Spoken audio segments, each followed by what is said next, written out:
Greetings to you, dear viewers of the Ruslan Belov channel. I present to your attention a daily review of the military situation on the Ukrainian theatre of operations. We will discuss and examine all these events in this video. Before we begin, I remind you that your subscriptions contribute to the channel's growth. If you are not yet a subscriber, please subscribe. I express my gratitude to everyone who supports the channel with a subscription. Let's start with the zone where offensive actions of Ukrainian armed formations are taking place in the Dnipro region. On Ukrainian cartographic materials and on foreign maps that are based on Ukrainian data, a certain coloring of territories has appeared. It is claimed that Ukrainian forces recaptured Novoalexandrovka, liberated Verbovoye, occupied Otradnoye, entered Vishnevoye, and took control of Koroshaye. It turns out that a real large-scale offensive is taking place there.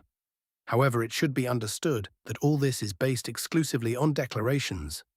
In other words, absolutely no visual evidence has been provided from these settlements. None whatsoever. How long has this offensive of Ukrainian forces been continuing in this area? Already 7 days, exactly 1 week today.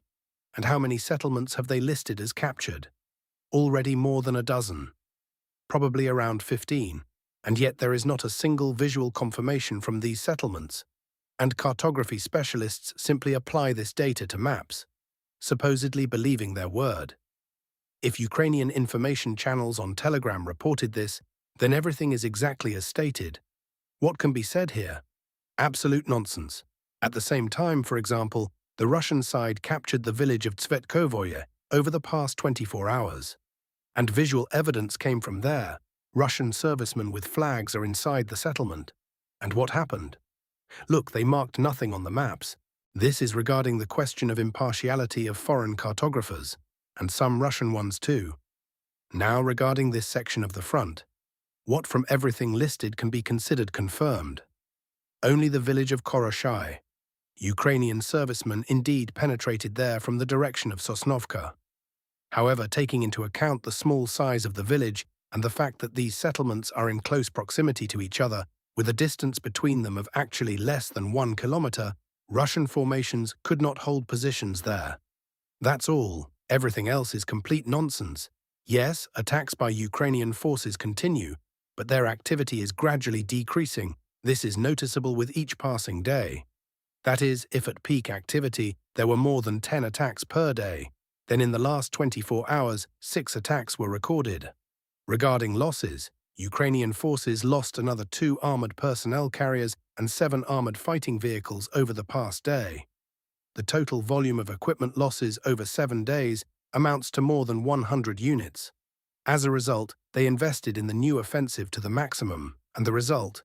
It certainly exists, but in my humble opinion, does not correspond to the scale and the resources they are expending. But I, of course, am merely an outside observer, and the command of Ukrainian forces sees the situation better, so they continue to attack again and again. Moving to the next section.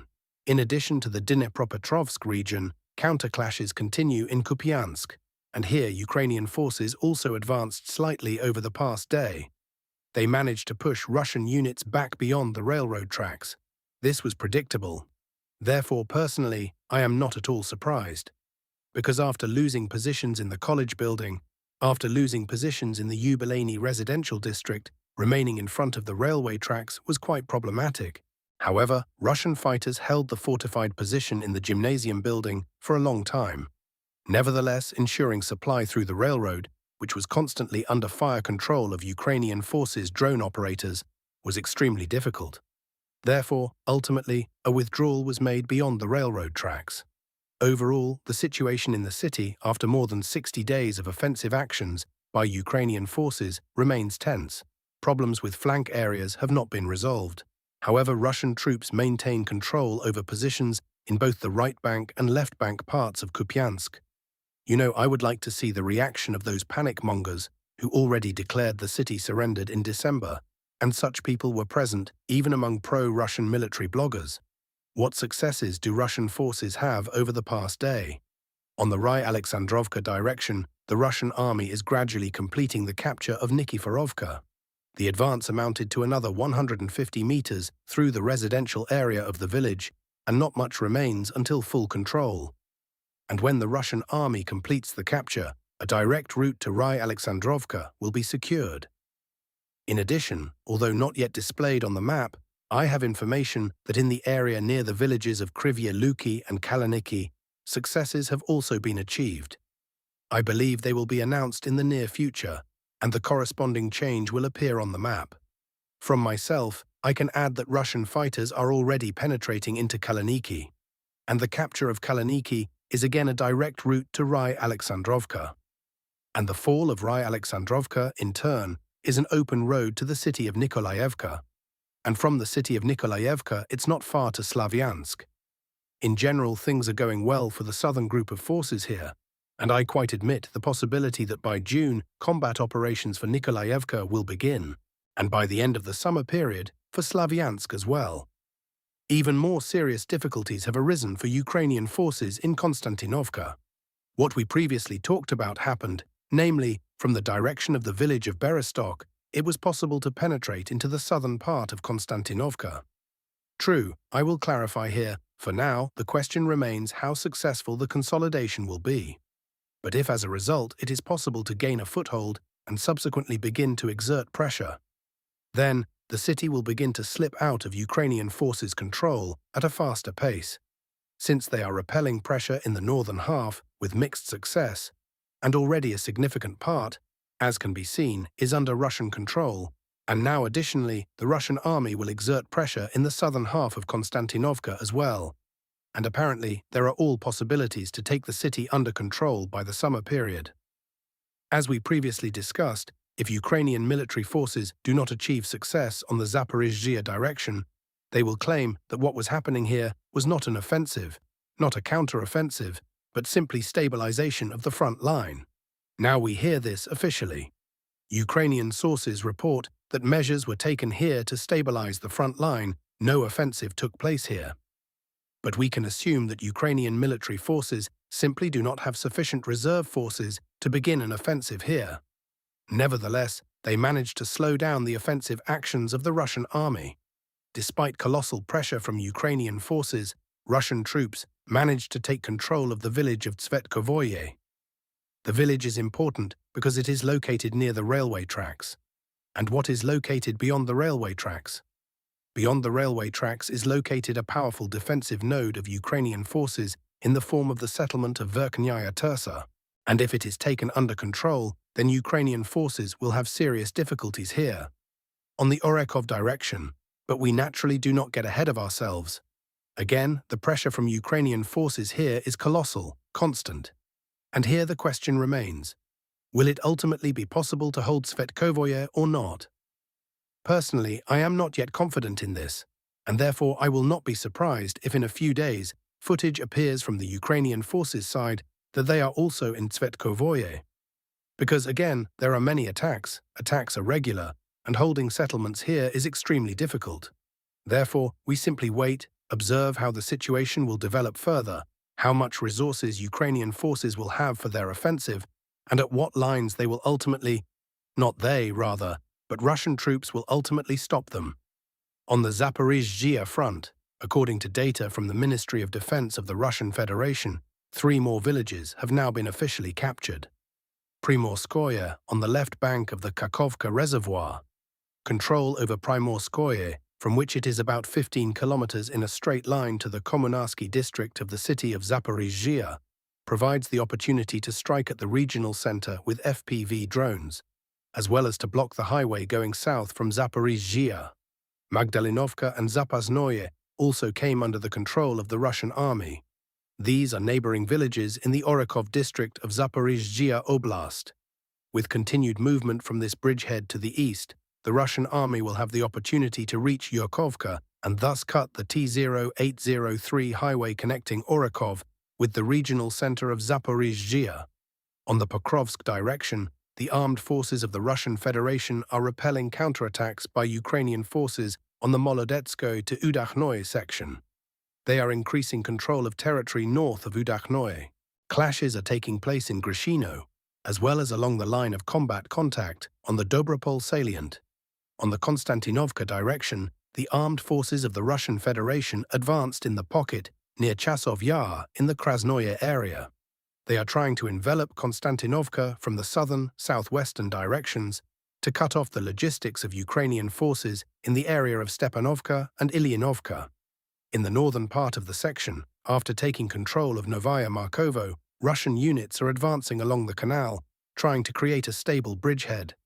On the Kupiansk section, reports are appearing that Russian units presumably pushed Ukrainian forces back to the northwest of Kupiansk and neutralized the advance of the Ukrainian army in December. According to preliminary information, Russian troops advanced in the direction of Kondrashevka and Tishchenkovka. For now, we are talking about restoring control over sections where the Ukrainian side previously managed to achieve tactical successes. It is premature to speak of final consolidation and complete disruption of Ukrainian forces' actions on this direction. However, the dynamics itself corresponds to the general logic of clashes in this area. After a period of Ukrainian side's activity, there followed gradual pressure and an attempt to return lost positions. Such a scenario was expected. Its implementation took more time than assumed, but apparently the priority was not speed, but sequential alignment of the front line and creation of a more stable configuration of defense and offense. The initiative here is completely with the Russian army. Reports also continue to come from the Sumy direction, from the northern part. Reports are coming here that active combat operations are being conducted along the line of combat contact at Andreevka, Alexeyevka, and Varachino. And reports are coming that Russian troops began assault operations on the settlement of Malaya Korchakovka. Here there were already assault actions earlier from the Russian army. Assault groups moved in the direction of Korchakovka and Malaya Korchakovka, but their assault groups of the armed forces of the Russian Federation were captured. Video footage came from this point where fighters of the armed forces of the Russian Federation were taken prisoner. Now reports are coming that assault actions are being conducted in the direction of Malaya Korchakovka. And if this information is confirmed, then naturally I will make changes to the map and tell you about everything. Nevertheless, along the entire line of combat contact, FPV drones are actively working from the Russian side. FPV drones from the Ukrainian side are working. Artillery from both sides is working. And here the front line is very active, but as is known, advancement here has not been recorded for several weeks already. It is also reported that Russian troops occupied the settlement of Pokrovka finally. We will await video confirmations from this settlement. That's all I have regarding the situation on the front for today. Now let's look at what is happening on the political arena. Kiev is on the brink of catastrophe. Klitschko is sounding the alarm, writes the Financial Times publication.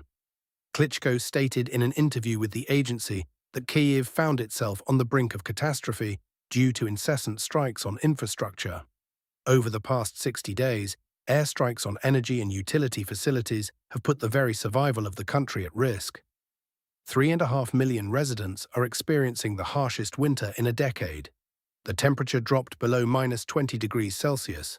The city regularly remains without electricity, heating, and water. At the beginning of the year, about half of the 12,000 apartment buildings were left without heating at least once. Emergency outages have become the norm. Russia launched hundreds of missiles and unmanned aerial vehicles simultaneously, which led to penetration of air defense. According to Kiev's admission, anti-aircraft systems are running out of ammunition. The mayor directly linked the crisis to the political conflict with Zelensky.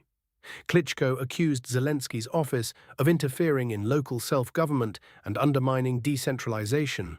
According to him, since the beginning of the war, about 1,600 criminal cases have been opened against his entourage, most of which he considers politically motivated. Marco Rubio's adventures in Munich caused very mixed feelings among European elites. The current Secretary of State is a much more systematic figure than J.D. Vance, who came last year. Therefore, Rubio quite expectedly did not provoke confrontations and did not stage public quarrels. But at the same time, Rubio very interestingly placed accents within the framework of United States policy. Within the framework of his main speech, he never once mentioned either Russia or the NATO bloc. This was an obvious hint. Negotiations are taking place between the United States and Russia, and Europeans should not think about them. In the context of the future of the NATO alliance, Trump's team has long been considering various transformation options, up to turning the bloc into a dormant NATO, which was presented to Europeans in the form of the NATO 3.0 concept. There, Americans are already removing responsibility for the future of the bloc from themselves. But to begin with, Europe needs to somehow deal with its civilizational decline, economic crisis, and influx of migrants. Rubio promised to pull the United States out of the state of caretaker of the managed decline of the entire Western world. This concept was popular among many Democrats during Obama's term. Since that time, much water has flowed under the bridge, and now Trump's team is trying to somehow change irreversible trends. However, against the backdrop of splits within the United States and approaching elections, very soon much less attention will have to be paid to geopolitics. For now, Europeans, albeit politely, have been pointed out again about the need to change. And they don't want to leave their comfort zone, so the conflict with the White House will persist. The only question is whose rear will break first. Before the elections, Zelensky stated that every Ukrainian life is important and he will not allow deaths. Now power has turned the actor's head and he is ready to wage war to the last. Zelensky stated that he does not intend to withdraw troops from Donetsk Oblast for the sake of a speedy end to the war, reports the Telegram channel Resident. Nobody wants to fight for years. I don't want to. Our people don't want to. Everyone is tired, but we cannot simply surrender. We don't just want peace. We want a just peace, Zelensky stated. Former Ukrainian Energy Minister Galushchenko was detained while attempting to leave Ukraine on the night of February 15th. He was removed from the train. There was an escape attempt. Border guards had a request from the National Anti-Corruption Bureau and the Specialized Anti-Corruption Prosecutor's Office. Galushchenko is an asset of the office and Akhmetov. This means a decision was made not to release the vulnerable asset from the Wonderland, writes the Telegram channel Legitimate. According to rumors, Galushchenko had been engaged in withdrawing assets abroad all this time, had even rented real estate in France through proxies, and he was confident that a corridor had been opened for his escape from Ukraine, as everything had been agreed upon and paid for. But something went wrong. Galushchenko was being followed by representatives of the Anti-Corruption Bureau, who knew he was preparing an escape from the country of freedom and democracy. All these so-called patriots in power first shout about their love for Ukraine and support the war, on which they steal millions. But as soon as they are exposed, they immediately forget about patriotism and victory and flee like rats. The entire Ukrainian, in quotation marks, elite are opportunists who perfectly understand the future that is prepared by sponsors for Ukraine, but pursue personal selfish interests for their own enrichment at the expense of the country and the people.